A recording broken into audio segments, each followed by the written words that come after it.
Sevens Golden Diamonds, Ermalur, Vadadala.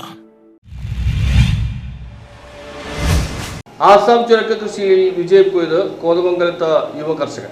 ഇതര സംസ്ഥാന ഉപഭോക്താക്കളെ ലക്ഷ്യമാക്കി അസം ചുരക്ക കൃഷി ആരംഭിച്ച് വിജയം കൊയ്തിരിക്കുകയാണ് കോതമംഗലം പല്ലാരിമംഗലം സ്വദേശി അജ്മൽ എന്ന യുവാവ്. ഇദ്ദേഹത്തിന്റെ വാരപ്പെട്ടിയിലെ കൃഷിയിടത്തിൽ അസം ചുരക്ക വിളവെടുപ്പ് നടന്നു. അസമിൽ നിന്ന് വിത്തുകൾ എത്തിച്ച് പരീക്ഷണാടിസ്ഥാനത്തിൽ അടിവാട് അരയേക്കറോളം വരുന്ന സ്ഥലത്ത് കൃഷി ചെയ്ത് വിജയം നേടിയതിനെ തുടർന്നാണ് വാരപ്പെട്ടിയിൽ 2 ഏക്കർ സ്ഥലത്ത് അസം ചുരക്ക കൃഷി ആരംഭിച്ചത്. നമസ്കാരം. എല്ലാവരും ഇപ്പോ ജസ്റ്റ് എന്നെ ഒന്ന് ശ്രദ്ധിച്ചിട്ടുണ്ടാവും ഈ അടുത്ത കാലങ്ങളിലായിട്ട്. അതായത് ആസാം ചുരക്ക എന്നും പറഞ്ഞുകൊണ്ട് ന്യൂസും വാർത്തകളും ഒക്കെ വന്നിട്ടുണ്ടായിരുന്നു. അതിൽ എൻ്റെ ഉൽപാദനത്തെ പറ്റിയും വന്നു, എൻ്റെ നഷ്ടത്തെ പറ്റിയും വന്നു. ഇപ്പോൾ ഞാൻ വീണ്ടും അടുത്തൊരു മേഖലയിൽ, അതായത് എൻ്റെ കൃഷി സ്ഥലത്തും എൻ്റെ പഞ്ചായത്തിൽ നിന്നും കുറച്ച് മാറി ഞാൻ വീണ്ടും ഈ കൃഷി വിപുലീകരിച്ചുകൊണ്ട് മുന്നോട്ട് വന്നിരിക്കുകയാണ്. ഇതിലും ഇപ്പോൾ എനിക്ക് നഷ്ടങ്ങളോ കാര്യങ്ങളോ ഒന്നും വന്നിട്ടില്ല. ദൈവം വേണ്ടി വെച്ചും ആളുകളും എല്ലാം സഹകരണം ഉള്ളതുകൊണ്ടും മുന്നോട്ട് പോകാൻ എനിക്ക് പറ്റുന്നുണ്ട്. അതുപോലെ ഈ കൃഷി രീതിയെ പറ്റി പറഞ്ഞു കഴിഞ്ഞാൽ വളരെ ചുരുക്കം ചെലവിൽ നമുക്ക് മാന്യമായ ഒരു വരുമാനം എന്നതാണ്.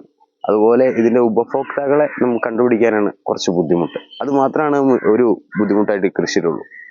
അല്ലാതെ ഈ ഒരു ചെടിയെ സംരക്ഷിക്കാനോ അതിന് വേണ്ട കാര്യങ്ങൾ ചെയ്തു കൊടുക്കാനോ നമുക്ക് അധികം എഫേർട്ടിന്റെ ആവശ്യമില്ല. നമുക്ക് ഈ ഒരു കൃഷിയിലേക്ക് മുൻകടന്നു വരുമ്പോൾ വളരെ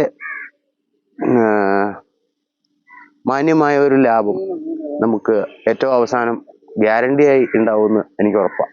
ആദ്യ വിളവെടുപ്പിന് ശേഷം അടിവാട് ചെയ്തിരുന്ന കൃഷി സാമൂഹ്യ ദ്രോഹികൾ നശിപ്പിച്ചത് വൻ വാർത്താ പ്രാധാന്യം നേടിയിരുന്നു. വാരപ്പെട്ടിയിൽ 2 ഏക്കർ സ്ഥലത്താണ് അജ്മൽ അസാം ചുരക്ക കൃഷി ചെയ്ത് 2 മാസം പിന്നിട്ടപ്പോഴേക്കും ചുരക്കകൾ വിളവെടുപ്പിന് ഭാഗമായിക്കൊണ്ടിരിക്കുകയാണ്. 2-3 കിലോ തൂക്കം വെച്ച് കായ്കൾ പറിച്ചെടുത്ത് സമീപ മാർക്കറ്റുകളിൽ വിതരണം ചെയ്യും. വിത്തുകൾ എത്തിക്കുന്നതിനും കൃഷികൾക്ക് ഒപ്പം നിൽക്കുന്നതിനും അജ്മലിന് കൂട്ടായിട്ടുള്ളതും അസാം സ്വദേശി ഉമ്മറാണ്. അജ്മൽ വാരപ്പെട്ടി പഞ്ചായത്തിലെ മൈലൂരിൽ നടത്തിയ അസാം ചുരക്ക വിളവെടുപ്പിൽ panchayat president P K Chandrasekharan Nair, panchayat അംഗം കെ കെ ഹുസൈൻ തുടങ്ങിയവർ പങ്കെടുത്തു. ഈ കൃഷിയിൽ പ്രധാനം കൃത്യമായ നനയാണെന്നും ഇതര സംസ്ഥാനക്കാർ മാത്രമല്ല പ്രദേശവാസികളും ഇപ്പോൾ അസം ചുരക്ക തേടി വരാറുണ്ടെന്നും കൃഷിയുടമ അജ്മൽ പറഞ്ഞു. ഈ ഒരു കായ ഉണ്ടായിട്ട് ഇന്നിപ്പോ 13ാമത്തെ ദിവസമാണ്. ഇതിപ്പോ ഓൾറെഡി ഒരു 1.5 കിലോയുടെ മേളില് ഉണ്ട്. 1.5 കിലോഗ്രാമിന് മേളിൽ ഇതിന് തൂക്കമുണ്ട്.